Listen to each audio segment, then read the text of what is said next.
Swastiastu. Halo teman-teman, selamat datang di Membedah Kisah Perspektif Kritis Narasi Indonesia. Nah, hari ini kita akan menyelami lebih dalam salah satu kerajaan paling ikonik dalam sejarah Nusantara. Namun, kita tidak akan sekedar mengulang narasi-narasi yang sudah mapan. Bersama kita hari ini seorang mahasiswa Sekolah Negeri Empu Puteran Singaraja yang telah siap menemani saya menggali lebih dalam mengenai kerajaan Majapahit. Selamat datang, Kamang Gayatri Primasanti. Baik, terima kasih atas waktunya. Senang bisa berbagi perspektif dengan para pendengar. Sebelumnya, perkenalkan nama saya Komang Gayatri Primasanti dari Prodi Pendidikan Sastra Agama dan Bahasa Bali. Nah, itu dia salah satu narasumber kita pada hari ini. Oke, kita selanjutnya beranjak pada sesi tanya-jawab. Pertanyaan yang pertama, Gayatri, banyak dari kita tumbuh dengan gambaran Majapahit sebagai zaman keemasan dan kerajaan besar dengan wilayah yang cukup luas. Tapi, sebagai mahasiswa, bagaimana sebaiknya kita melihat penggambaran ini?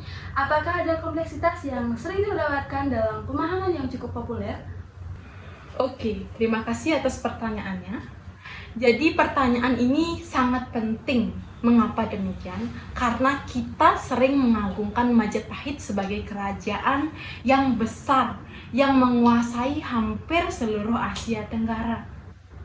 Tapi narasi ini perlu dikaji secara kritis. Kalau kita melihat dari perspektif akademik, narasi zaman keemasan Majapahit memang kuat banget dalam buku pelajaran dan wacana nasionalisme. Tapi sayangnya, kadang narasi ini terlalu disederhanakan.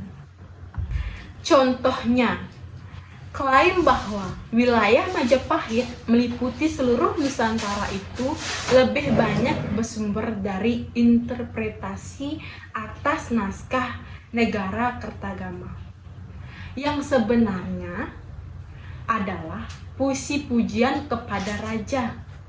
Jadi, itu belum tentu mencerminkan kondisi politik real saat ini. Kalau kita lihat dari jurnal Agus Aris Munandar, di berkala arkeologi, hubungan Majapahit dengan daerah lain seringkali bukan dominasi langsung, tapi lebih bersifat simbolik atau diplomatis. Bahkan, konsep kosmologi seperti Triangga menunjukkan bahwa pengaruh itu bisa sangat kompleks, bukan soal menjajah atau menguasai. Lalu, dalam jurnal Bambang Purwanto juga disebutkan bahwa narasi sejarah kita banyak yang bias, misalnya terlalu memusat pada Jawa. Jadi, banyak kerajaan lain seperti Kesultanan Panjang kurang mendapat tempat dalam narasi besar. Dan juga tidak lupa, narasi populer juga sangat dipengaruhi oleh budaya pop dan fiksi. Novel seperti Mada karya G. Gray contohnya, walau menarik tetapi perlu dibaca secara kritis karena bisa membentuk perspektif sejarah yang romantis tapi belum tentu akurat. Ini dibahas dalam penelitian Ajeng Aisyah Fitria dan Ardian Nugraha. Intinya, sebagai mahasiswa, kita perlu mengkritisi narasi besar ini. Bukan untuk merendahkan masa lalu, tapi supaya kita bisa melihatnya secara utuh dengan segala pencapaian dan tantangannya. Karena sejarah yang sehat adalah sejarah yang terbuka pada pembaca ulang, bukan sekedar glorifikasi. Jadi Itu yang bisa saya sampaikan mengenai pertanyaan yang pertama. Wah, itu penjelasan yang cukup membuka wawasan ya. Jadi bisa dibilang Majapahit memang punya peran penting dalam sejarah Indonesia. Tapi kita juga perlu jeli melihat konteks dan sumbernya. Nah, di pertanyaan selanjutnya, kalau sumber utama kita tentang Majapahit, seperti Pararaton dan Negara Kertagama, ditulis setelahnya kejayaannya. Seberapa akurat sebenarnya gambaran kita tentang Majapahit, dan bagaimana bias penulis bisa membentuk narasi sejarah yang kita anggap benar hari ini? Oke, izin menjawab pertanyaannya. Jadi pertanyaan ini sangat penting juga seperti pertanyaan yang tadi.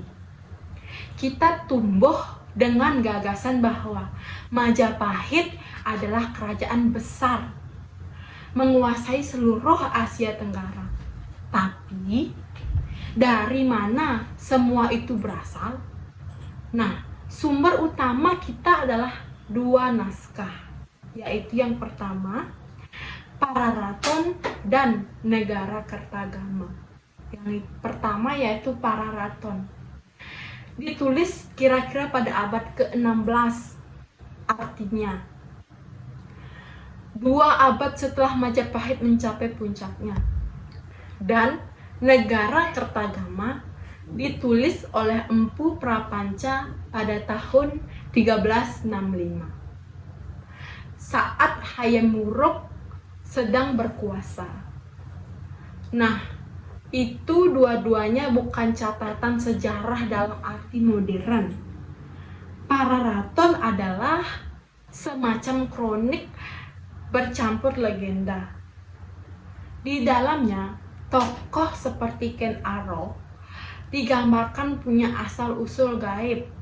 Sedangkan Negara Kertagama adalah Kekawin Pujian, sebuah karya sastra yang dibuat untuk memuliakan raja. Dalam artian, ada tujuan politik dan ideologis di balik penulisnya. Contoh nyatanya yaitu dalam Gajah Mada, terkenal karena sumpah kelapanya.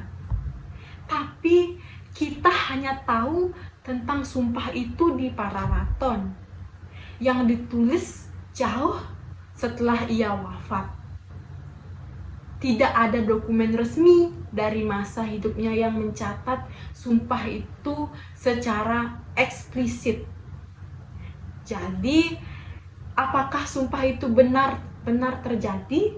Atau narasi itu dibentuk atau membangun simbol nasionalisme di belakangan? Menurut sejarawan Cornelis Christian Berg, Pararaton lebih cocok dibaca sebagai karya sastra yang religius daripada sebagai jenis faktual, dan itu mengubah cara kita menilai keakuratannya. Oke, jadi seperti itu yang bisa saya sampaikan. Lalu, dalam penyampaian Anda, bagaimana dengan Negara Kertagama sendiri? Jadi, Empu Prapanca menulis bahwa wilayah kekuasaan Majapahit membentang dari Sumatera, Kalimantan, Bali, Nusa Tenggara, sampai Papua, dan Tumasik, yang kini kita kenal sebagai Singapura. Nah, dari penjelasan itu kedengarannya cukup luar biasa ya. Tapi, menurut penelitian Agus Aris Munandar, dalam berkala arkeologi, daftar wilayah itu sebenarnya lebih bersifat kosmologis. Maksudnya, wilayah itu mungkin bukan benar-benar dikuasai secara politik, tapi menunjukkan hubungan simbolik seperti pengiriman upeti atau hubungan dagang. Jadi, kekuasaan Majapahit lebih seperti jaringan pengaruh, bukan seperti negara bangsa modern yang punya kontrol administratif di semua wilayah. Oke Gayatri, dari penjelasan Anda, jadi apa sih yang sebenarnya kita dapat pelajari?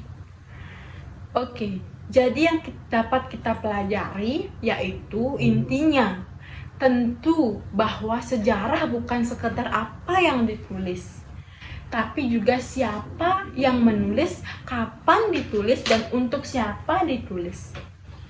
Membaca para raton dan negara kertagama tetap penting, tentu itu.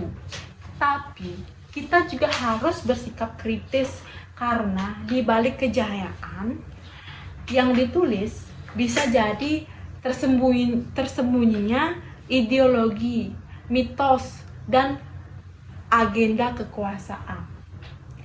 Dan justru disitulah menariknya sejarah.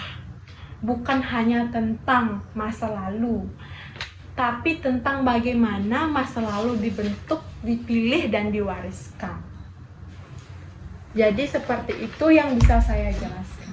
Nah, dari penjelasan Anda tersebut cukup menambah wawasan juga. Dalam pertanyaan selanjutnya, jadi konsep kejayaan Nusantara sering dikaitkan dengan Majapahit. Nah, apakah ini lebih merupakan konstruksi modern untuk kepentingan nasionalisme atau adakah dasar sejarah yang kuat untuk klaim ini? Dan bagaimana dengan wilayah-wilayah yang dianggap taklukan? Oke, jadi konsep kejayaan Nusantara yang sering dikaitkan dengan Majapahit memang memiliki dasar sejarah yang kuat, namun juga dipengaruhi oleh konstruksi modern untuk kepentingan nasionalisme. Majapahit memang pernah mencapai puncak kekuatan dan pengaruhnya di Nusantara, bahkan meluas ke luar negeri. Namun, klaim kejayaan ini perlu dilihat dengan kritis, khususnya terkait dengan wilayah-wilayah yang ada atau yang dianggap taklukan. Majapahit memiliki kekuatan militer yang kuat, termasuk armada laut yang memungkinkan mereka untuk mengendalikan jalur pada perdagangan dan wilayah sekitar Nusantara. Majapahit menjadi pusat perdagangan yang penting, baik dalam negeri maupun internasional, terutama di bidang rempah-rempah. Majapahit juga memiliki pengaruh budaya yang luas di Nusantara, termasuk dalam bidang sastra, seni, dan agama. Konsep kejayaan Nusantara ini sering dikaitkan dengan Majapahit untuk memicu semangat nasionalisme dan persatuan di Indonesia, terutama dalam konteks perjuangan kemerdekaan. Majapahit dianggap sebagai puncak kejayaan maritim di Nusantara karena berhasil menyatukan dan menguasai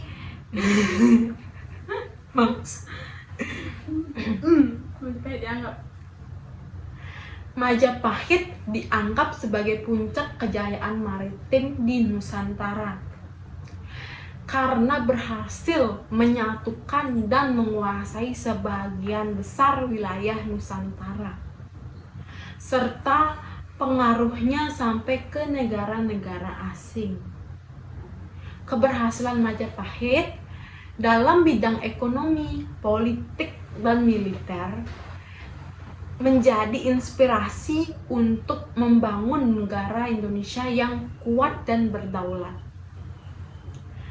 Wilayah yang dianggap taklukan, yaitu Majapahit tidak selalu menaklukkan wilayah melalui perang, melainkan juga melalui perjanjian politik dan diplomasi untuk kerajaan dan wilayah di sekitarnya.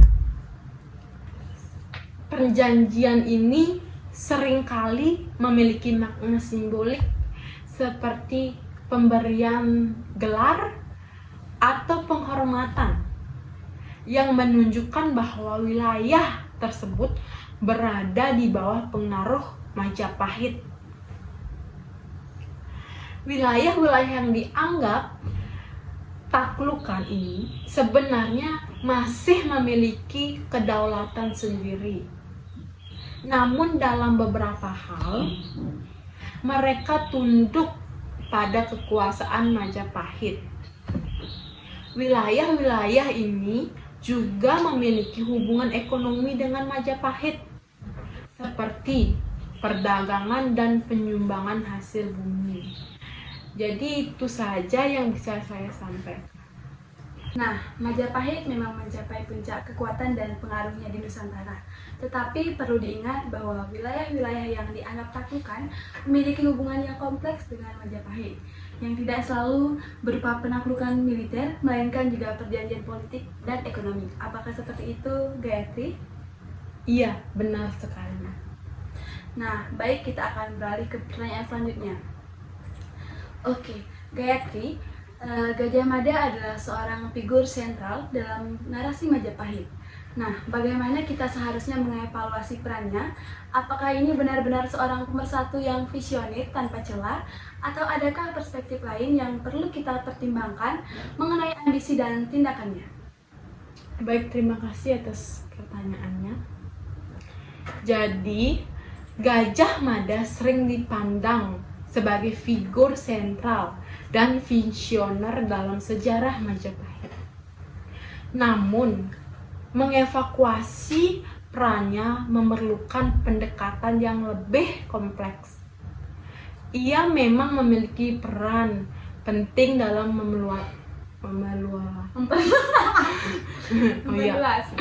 Evaluasi dan evakuasi. Belum?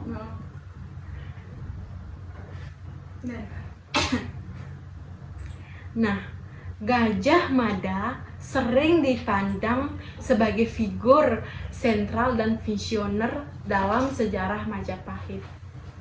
Namun, mengevaluasi perannya memerlukan pendekatan yang lebih kompleks. Ia memang memiliki peran penting dalam memperluas dan menyatukan wilayah Majapahit. Tetapi, perannya tidak bisa dipisahkan dari aspek ambisi dan penggunaan kekuasaan yang terkadang kontroversial. Gajah Mada dikenal dengan Sumpah Pelapa yang menyatakan keinginannya untuk menyatukan Nusantara. Sumpah ini mencerminkan ambisi besar dan keinginan untuk membangun kerajaan yang luas dan kuat. Gajah Mada adalah seorang pemimpin militer yang efektif dan pandai dalam diplomasi. Ia berhasil memperkuat armada laut Majapahit dan melakukan ekspedisi militer untuk memperluas pengaruh kerajaan. Gajah Mada dianggap sebagai tokoh yang berperan dalam menyatukan Nusantara, baik melalui kekuatan militer maupun diplomasi. Gajah Mada memiliki ambisi yang besar, yang tidak ragu menggunakan kekuasaan untuk mencapai tujuannya. Beberapa tindakan Gajah Mada seperti menghapus saingan politik, menimbulkan kontroversi dan pertanyaan tentang batas-batas legitimasi kekuasaan. Gajah Mada menggunakan taktik militernya yang agresif, termasuk ekspedisi militer ke berbagai wilayah. Tindakan-tindakan ini menimbulkan korban dan dapat menimbulkan pertanyaan tentang dampak jangka panjang dari tindakan Gajah Mada ini. Beberapa interpretasi Sumpah Pelapa memberikan gambaran tentang Gajah Mada yang memiliki motivasi lebih besar daripada sekedar menyatukan Nusantara, seperti keinginan untuk membangun kerajaan yang dominan di wilayah tersebut. Jadi Seperti itu yang bisa saya sampaikan. Nah, teman-teman, jadi Gajah Mada adalah tokoh yang kompleks dan kontroversial. Ia memiliki peran penting dalam memperluas dan menyatukan Majapahit. Tetapi tindakannya juga menimbulkan pertanyaan tentang ambisi, kekuasaan, dan dampak jangka panjang dari kebijakan-kebijakannya. Mengevaluasi perannya membutuhkan pemahaman yang lebih mendalam tentang konteks sejarah dan berbagai perspektif yang ada. Jadi kita beranjak pada pertanyaan selanjutnya. Nah, catatan tekstual adalah satu hal, tetapi bagaimana dengan bukti arkeologi? Apakah temuan-temuan arkeologi mendukung atau justru menentang interpretasi yang berbasis teks? Nah, adakah penemuan menarik yang mengubah pemahaman kita tentang kehidupan di Majapahit? Oke, jadi temuan arkeologi dapat baik mendukung maupun menantang interpretasi catatan tekstual. Bukti arkeologi memberikan informasi baru tentang budaya dan praktik manusia di masa lalu. Dan ini bisa mengkonfirmasi atau bahkan mengubah pemahaman kita tentang catatan tekstual yang ada. Adapun dampak bukti arkeologi pada interpretasi. Tampaknya yang pertama yaitu bukti arkeologi dapat mengukuhkan interpretasi catatan tekstual, misalnya temuan artefak yang sejalan dengan cerita dalam catatan sejarah dapat memperkuat validitas catatan tersebut. Yang kedua, temuan arkeologi juga bisa mengubah interpretasi yang telah ada. Jika catatan tekstual memberikan gambaran yang terbatas atau bahkan salah, bukti arkeologi bisa memberikan perspektif yang lebih luas dan akurat tentang masa lalu. Yang ketiga, yaitu bukti arkeologi bisa mengungkapkan aspek-aspek sejarah yang sama sekali tidak disebutkan dalam catatan tekstual. Hal ini dapat memperluas pemahaman kita tentang masa lalu dan membentuk pandangan baru tentang peradaban manusia.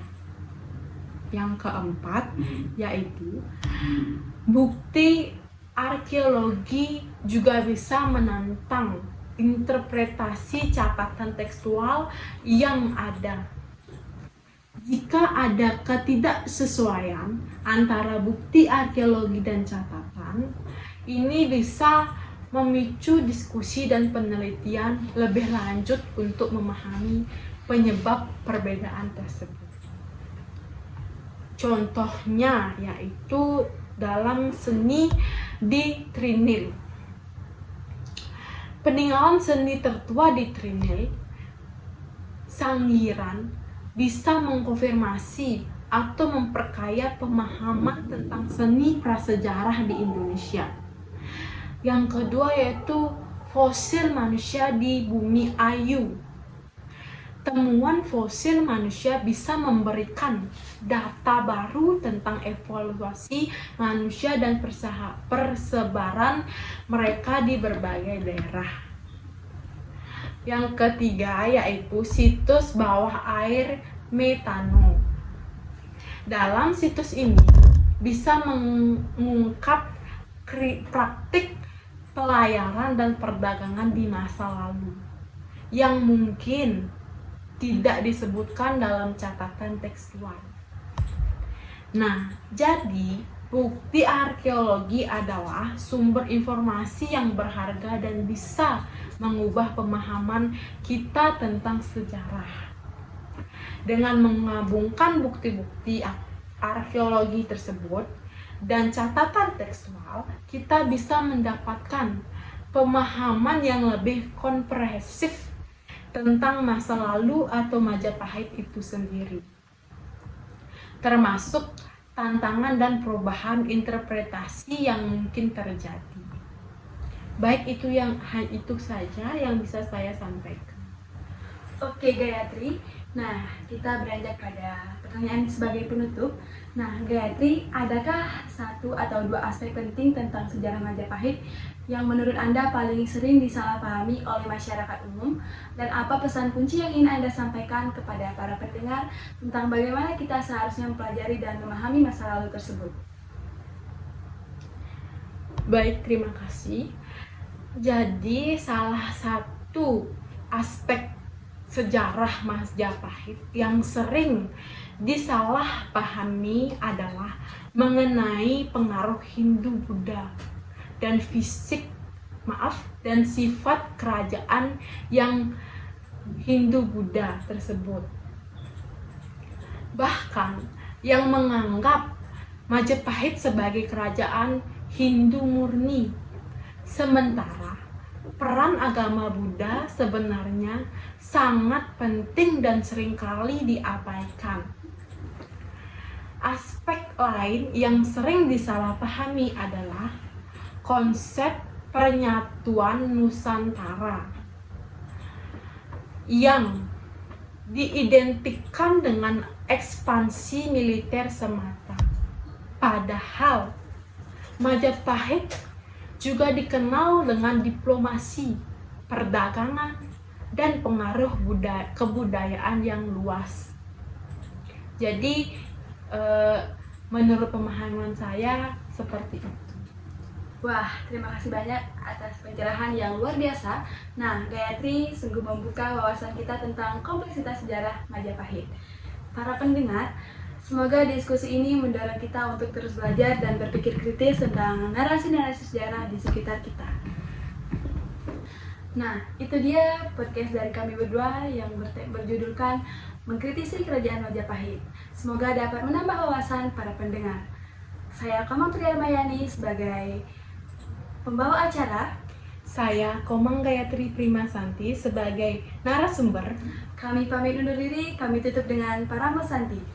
Om Santi Santi Santi Om.